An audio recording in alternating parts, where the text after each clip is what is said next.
At the conclusion of the match, Red Star and Midtjylland 0-1 for Midtjylland. Red Star's first loss in the Europa League since Hoffenheim, I guess match day one of last season. And the first loss at home in a bunch of games. I don't even know since when. I talked a little bit at the lineup last or yesterday, and I said there could be some surprising lineup. There were no surprises. Stankovic went with the best lineup that he possibly had. Sokate was in, Sonogo, Kanga, Ben, everyone.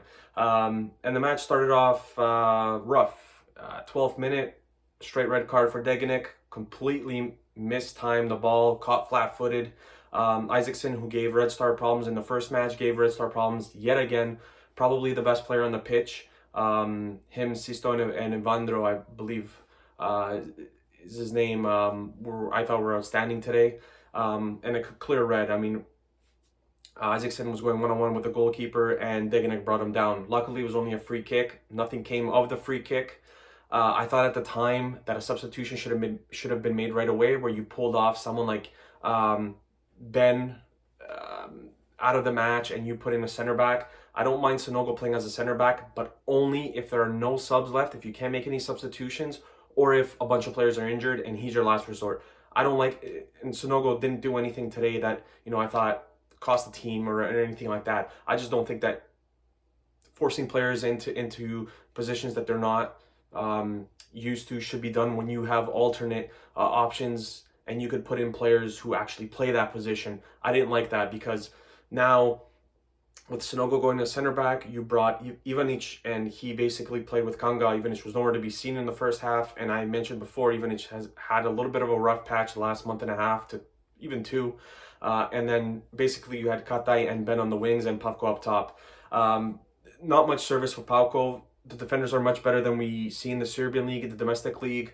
A lot of the fouls that he usually gets, he didn't get. The refereeing, there were some questionable decisions that I didn't really like. Very wet night in Belgrade where both teams tried their best not to go through the middle of the pitch because the ball would come to a complete stop. Literally, the ball would come to a complete stop and the other team would, pretty much hit you on a counterattack. At halftime, I thought that a substitution should have been made again where you're bringing a center back. I thought Ben was awful today, very slow, and he's starting to reach the pinnacle of his career. The best foreign player Red Star has ever had. There's no doubt about that. But it's time to go in a different direction, I think. He's had a fall of form this season. It's great that he can score against some of the lower tier teams in the domestic league, but he can't do it in the big matches anymore. He's just extremely slow. And the thing is, luckily for him, there's no one to really challenge him for that position. Falco has been awful since he's basically been a Red Star. He can't even put together two matches where he looks half decent. Živkovic just doesn't play much. There's been some injuries. He had the coronavirus and things like that, and he came on in the second half and just really didn't do too much of anything. It's really hard to do too much of anything when you're down one man. So I thought that the substitution should have been made there. Credit to Midtjylland, they took complete control of the match. As soon as Red Star went down, their goal was to get 4 points from the two matches against Red Star. That's exactly what they did. They got the 1 point in Denmark, and they got the 3 at home. If you told me I thought they were if you told me they're going to get 4 points, I would have said 3 at home and then 1 away. I didn't think that they would win here. I thought Red Star would win this match. Again, early red card changes completely everything. You're a man down. You got to shift in formation and things like that. There's literally no standout today for Red Star in terms of players. Everyone was bad. Everyone was bad. Kanga was awful today. Just awful. Katai played something like 3 minutes or something like that. Kanga and it's something that I've pointed out before, he waits for the contact from players so he can go down as opposed to making a play. A lot of shots from distance today. I get it today why. It's very wet. Goalkeepers, fumble the ball, lose the ball. I get it. But none of them were even, shots on target. He had one really good one that was, towards the end of the match, 80-something minute, that just went over the crossbar.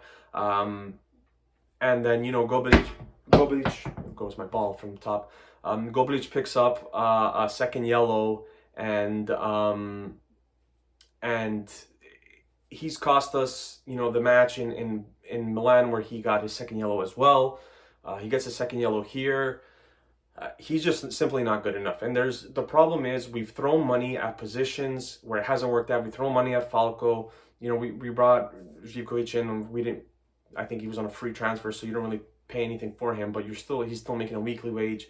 It's money that's gone down the drain. We haven't addressed our issues at pretty much left and right back. Apart from Rodic, there's no alternate left back. Right back, it's Gajic and Gobric by committee. It's just basically one guy plays one match, the other guy plays the next match. There's no stability at the position. Gobric can't get up, in the attacking third. Neither can Gajic. Neither guy can really cross the ball, and they cost you. Gobric in this case, I wouldn't say he cost us the match. Technically, he did, but he just doesn't do anything positive for the team. So the goal that Midtjylland scored was Rodic playing an awful ball through the center of the field, gets cut off, hit on the counterattack. Gobric makes the foul, picks up a yellow. Off the free kick, Kanga turns it into his own net. I think Milan Borjan probably would have saved it had Kanga not touched it. But I mean, in that position, you kind of it's so close. It's literally just outside the box. So I think that Kanga had to just played in the completely opposite corner where Borjan was.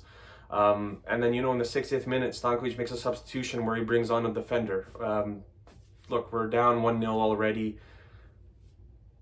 The group's very interesting now with Braga 7 points. Braga has 9 points, Red Star has 7, and Midtjylland has 5. Look, the next match is crucial. Red Star has to beat Ludogorets. They have to beat Ludogorets. And if they do that, there's no reason why I don't think Midtjylland cannot beat Braga. And I believe it's in Denmark, so they're at home. Midtjylland is a solid team, a very solid team. Braga's very good, but I think that, there could be an upset in the cards. They're starting to roll a little bit in their domestic league as well as in Europa League. So, it's going to be a very interesting finish, but we have to beat Ludogorets next match, and even we're not certain if we're going to go through. There's a preliminary round, I think, for the second place. Not sure what that is. I have to look at the rules, and because everything's changed now because of the Conference League, but there are changes to the Europa League. So we kind of have to pray that we win the next match, and then we'll see what happens with Midtjylland and Braga. And like I said, this was the worst showing Red Star since this entire run of Europa League and Champions League has started. This was awful today. A lot of these players look like they've never played in rain in their lives. I thought Midtjylland did an excellent job despite the conditions, because both teams play in the rain. Very watered pitch, and Midtjylland were outstanding. They could have scored 3 or 4 easily, and apart from maybe 1 or 2 chances, Red Star showed nothing going forward, and their players who needed to step up didn't step up. So going forward, it's going to be interesting to see what happens now. Overall, this is Red Star's second loss in the last 3 matches in all competition. It's somewhere they don't want to be. They're already 5 points behind in the domestic league, and now they're in a dogfight to see if they can even get out of Europa League. So like I said, the next match against Ludogorets is key. It's a must-win if we have any chance of getting through to the next stage of Europa League.